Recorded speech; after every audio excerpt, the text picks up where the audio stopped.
I'm Taylor Vitani. Thank you so much again for joining us for another episode of The Living Show, Living in Shelby Township.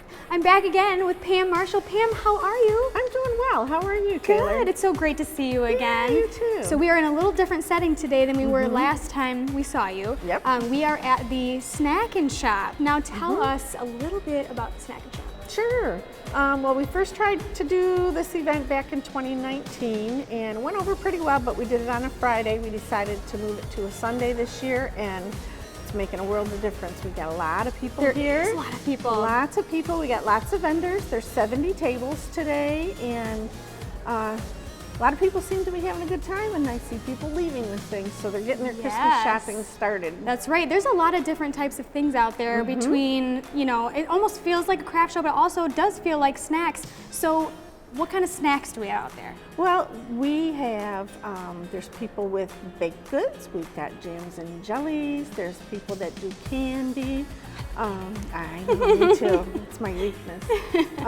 But so a good variety of different things to taste and take home. Right, so there is like, do most of them do taste tests then type of thing before you buy? They do have some, yep. For the shoppers? Yep. Okay, so this is an annual thing here at the Activity Center, is that correct?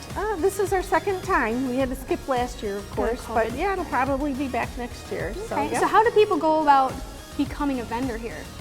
Well, they contact our office. We have a little form for them to fill out. They pay a small table fee, and that's pretty much it. Awesome. So right now we are in the prize room. Is that correct? So what's a little different about the prize room versus the big room out there with all the little tables? Well, the prize room is the place where we keep all of the prizes that we're going to be giving away for door prizes. These are all things that were donated by each of the vendors. Is this a raffle then? It's a raffle, okay. Yep. People can purchase a ticket for $1 and have a chance to win one of these great prizes. We did require that each of the vendors donate a prize worth at least $20. Okay. And it's, you know, something that they create or make or that kind of thing. Wonderful. So, yeah. Amazing. So what time does the raffle happen?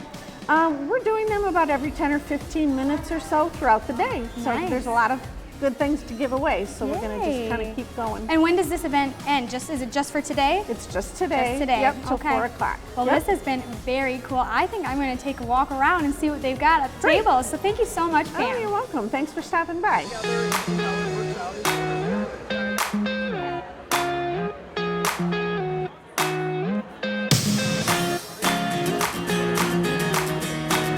So I'm walking around and I see these beautiful quilts, and I see this beautiful lady, and we're going to talk to her right now about her quilt business.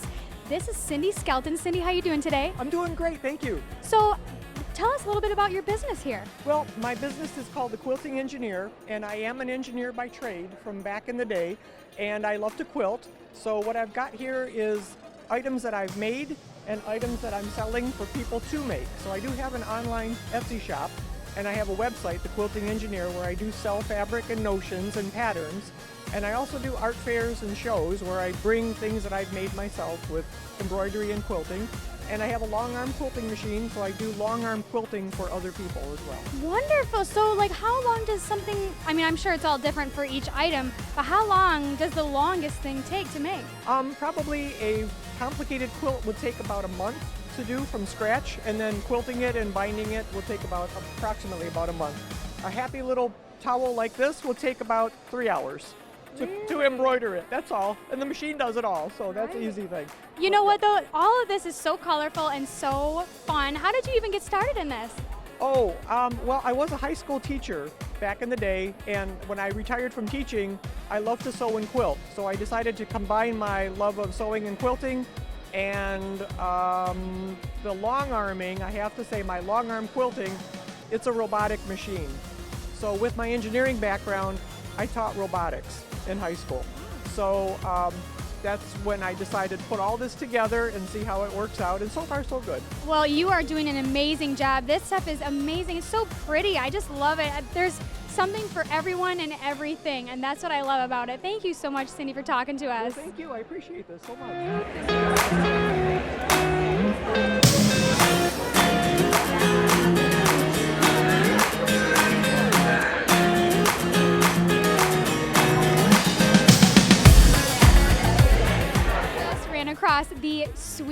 cutest girl with the sweetest, cutest sweets here.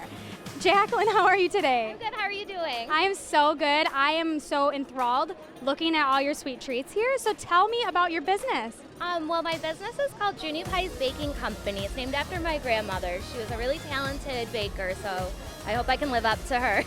Well, it looks like you are. I mean, my goodness, look at all of these like amazing treats. Like, what got you started into baking? Well, I started with sugar cookies. I just wanted to decorate them when I was bored one day, and then I just kind of ran with it. So, Girl, you got a gift. oh, thank you. Yeah, I do lots of cookies, lots of different flavors. My decorated sugar cookies, cake push pops, hot chocolate buns, and custom bread. There's so much variety. Oh my gosh. Like, does it take you a long time to kind of set up for a craft show like this with all these treats? Okay. Yeah, so it's not just potato chips thrown in there either. I like season them and bake them prior to. And then do you have any questions? And bake like crazy. Right. Like these decorated like turkey ones and Christmas ones, how long did it take you to decorate those cookies? That takes probably a day or two, just kind of depending on the design, yes. I bet. I could never do that in my whole life. And those look so cute. I love it so much. And are these like Superman cookies? What are these? Those are Superman cookies, yep. They taste just like the ice cream. Oh my gosh, that's like one of my favorite ice creams. I'm gonna have to probably get one of these. I'm not gonna be able to leave without getting one. This is so yummy looking. How can people order from you online and things? Yes, so I do have Facebook and Instagram right now. So if you follow me on there, you can send me a message. I also have an email address. So it's just juniepies@gmail.com. And I'm getting a website built right now, so I will have an option on there to order from the website. What's your Facebook? It's also just Junie Pies. Okay, so it's just Junie Pies everywhere. Yeah, all across. Amazing. You are the cutest thing I've ever seen. You're so cute. Well, we are definitely going to be coming back, and I'm sure I'm going to be getting something from here. Thank you so much, Jacqueline. Thank you, everyone.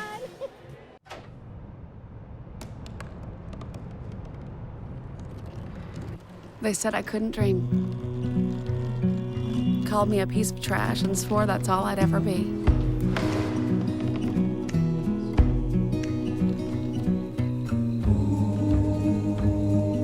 Said a bottle couldn't see the ocean.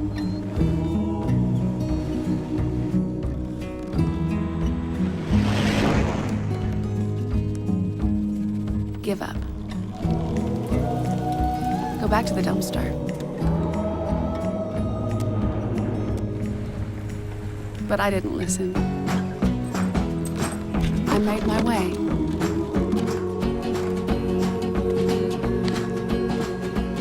And now, I am what I've always wanted to be.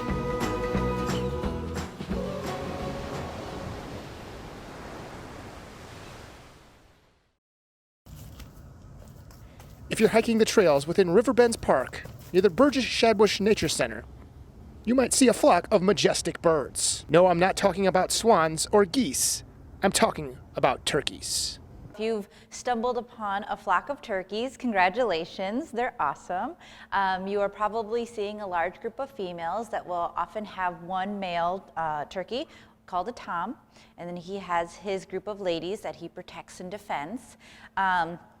If you do find a group of them, it's best to avoid getting too close to them. That Tom is very protective over his ladies, and so he is very brave and courageous and will come charging at you. They do have large spurs on their ankles, and so when they approach what they presume to be like a predator, they will actually run up to them at speeds of 25 miles an hour, jump up and try to stab you with those spurs. So you definitely want to give them their space and enjoy them from afar. One of our founding fathers was a big fan of these feathered fellows. Benjamin Franklin originally proposed the turkey to be our national bird. He actually found the bald eagle to be, they're scavengers. They tend to steal fish from other birds. And so he found the turkey to be much more noble, more brave, and they definitely stand up to that name or hold up to that name. So again, they will protect their ladies and their territory for sure. You almost could have been eating chicken on Thanksgiving because turkeys almost went the way of the dodo. So turkeys were actually almost hunted to extinction. Like their numbers plummeted because they're such a great food source. They're pretty chunky, lots of meat on them. But then there was a lot of effort to conserve the species. They took turkeys to every state except for Alaska, which is now their range. So they're pretty much everywhere across the country. They're doing very well now, and they're still a very popular game bird. They can reach sizes of up to 30 pounds, so that's a lot of meat on one bird. Wild turkeys have adapted to being pretty lean, being more muscular. They need to be able to fly. Turkeys can fly. They use those powerful legs to launch themselves into the air, and they can reach speeds of up to 55 miles an hour to fly and get away from predators.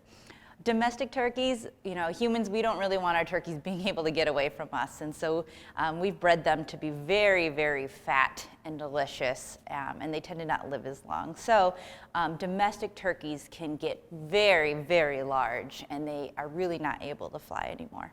Turkeys have a unique look all their own. So a very recognizable feature of the turkeys is that kind of fleshy skin around their face. You're going to see kind of like a fleshy skin piece hanging off their beak. It's called the snood, which is a funny word. And that snood is used to attract mates, and so females tend to find males with the larger snoods to probably be healthier. They've lived longer. And so they look for that. And then you'll also notice the wattle, which is that fleshy part that hangs under their beak. And that is just to help regulate their temperature. Birds can't sweat like we can, so when it's really hot, that wattle, that exposed skin, will actually help cool them down. Living in Shelby Township, I'm Andrew Shelsky.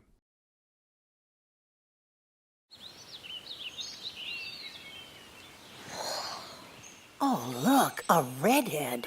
Staring contest.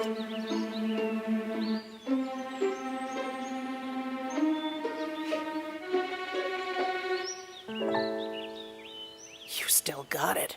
I know. Come alive with the forest. The dad was cute. You were looking right at us. Visit discovertheforest.org to find a forest near you.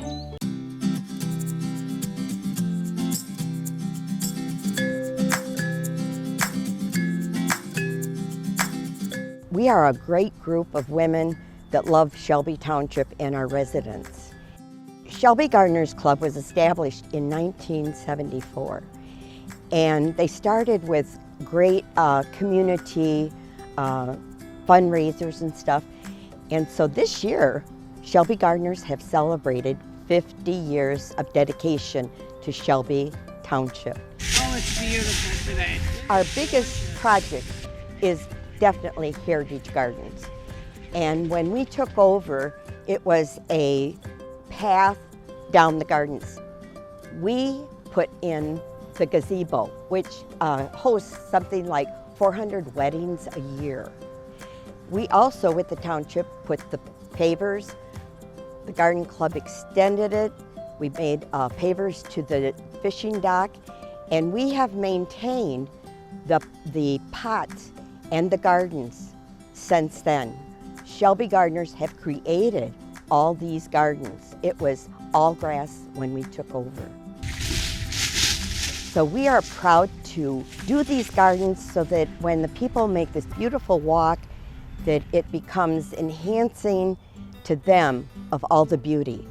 We do seasonal pots, so we do them in the spring and then in the fall, and now we have our winter pots. We have made all the decorations that go into these pots. We've created them.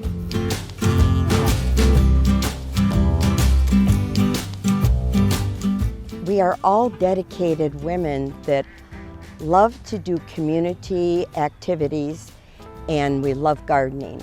We help each other, and we teach each other, and we learn. We now have members that, as long as you are connecting to Shelby Township, so we have women from Macomb, from Washington, from Romeo, and from Sterling Heights and Rochester. And we're looking forward to new members all the time. If you're interested in joining Shelby Gardeners Club, you may call our membership chairperson, Renata Radomski, at 586-781-4406. Our doors are open to all ages of women that are interested. It's just a fun group to belong to. Hey, let's check out this park.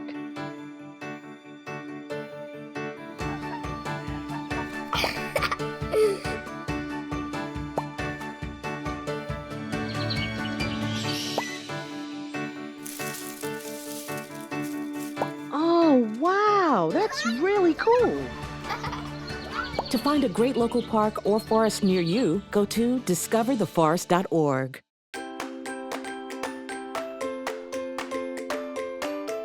So if you're in Shelby Township today, this is the place to be. We are celebrating our 50th birthday at the library here today. So all day, 10 to 4, we have a host of activities going on. We just got done listening to a wonderful performance by the storytellers. And then later today, we're going to have a really interesting array of things going on. We have a book sale behind me. We have a young lady that's doing balloon animals. We have another young lady that's doing temporary tattoos for kids. Those are those big lines behind me. And our farmer just pulled up to set up our petting zoo outside. And you may even see a couple guys on stilts. Later this afternoon, we'll have Baffling Bill, our magician. That's always a crowd pleaser. And we have arts and crafts going on. We have a book sale. We have an art sale. There's something for everyone here today. We've got a ton of activities here to celebrate our 50th birthday.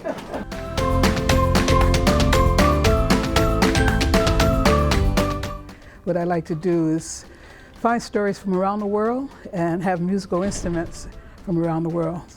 And I share the origins of the instruments, how they came to be and created from the resources that were available from the continents and the areas that they were created. I also point out how a lot of the musical instruments were created from being recycled out of something else, because I like to encourage music being played in our homes. I think when families play together, it helps you stay together. But what I did today in celebration of the library's half a century birth, I thought that it was special to have a happy birthday song sang, and we enjoyed doing that. I told stories, told a story about Hattie and the Fox, where this little Hattie's a hen, and she gives warning to all of the other animals on the farm, and they were ignoring her. But between sharing stories and sharing music and encouraging them to love children and all of us to love ourselves. And I have an admiration for Mr. Rogers and his philosophy and pointing out how special we all are. And I like to point that out whenever I get an opportunity to do so. Yeah. So this is the kids' crafts room. So here we have a few different things for kids and their families to do. The little cupcakes that they can color in, put little palm fronds on, and different like little sparkles and glitters and stuff. We have the little party hats, where again, a lot of it's coloring things in, a bit more simpler tasks for the kids. We have ribbons and stuff, and they can assemble their own party hat. We have the slapstick bracelets, which are also fun, and we have like Sharpies and stuff for those. And then we also have little bags that they can color in as well. I just think it's great that the library's been around this long. I remember coming here as a kid, and now I work here too, so it's just great, and it's always fun to see families coming in and enjoying this, because we've seen patrons that we have come in all the time. We've had a few new people come in today and sign up for library cards, so it's just great to get everybody in the community out here having fun and celebrating the library.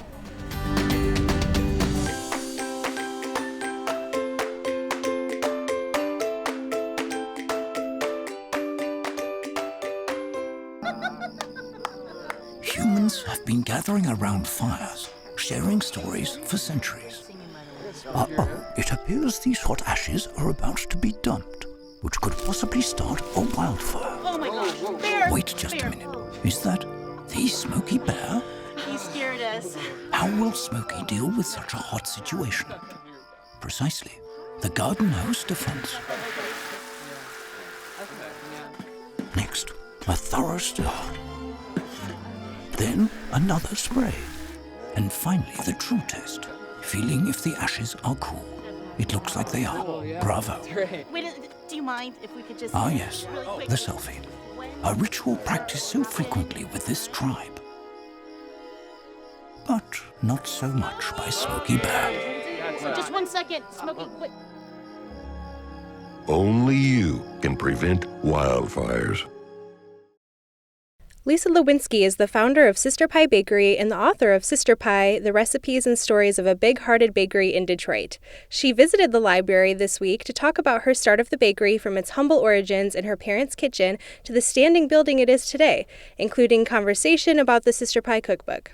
The cookbook came out in October of 2018, and it's exciting that we're still doing events about it and people are looking forward to baking out of it for the holidays.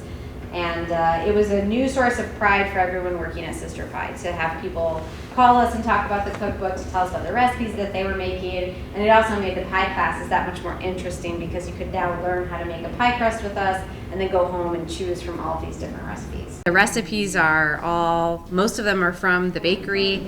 I've started the bakery actually 9 years ago, and we opened in Detroit's West Village in 2015. And so we make pies, cookies, breakfast stuff, all sorts of different sweet and savory treats. And the cookbook is sort of a way to get all of those treats into people's homes no matter where they live. After the presentation, she gave a short reading from her book. My understanding of what sisterhood means has expanded over the course of my lifetime and will, I trust, continue to transform. It began when my sister Sarah was born and I learned to share. It continued as I made childhood friends, gleaning something new from each one as I discovered how to listen. It matures still in my role as a boss, working to develop inclusive values and practices. As a community member, I've grown to comprehend that I can and should question what has been made to seem normal. This path has not been perfect. I've made a million mistakes, burned bridges, and thought I knew it all before I knew enough. I had never considered opening a business until I considered opening one in Detroit. Every moment spent in this city surrounds me with kind, resilient people who collectively care for the greater good of our home. After the reading, she stopped to meet with guests for a Q&A session and also a book signing. Be sure to check out the Sister Pie Bakery in Detroit. Also be sure to check out the book to try your own unique recipes. From Shelby Township, this is Taylor Sikorsky.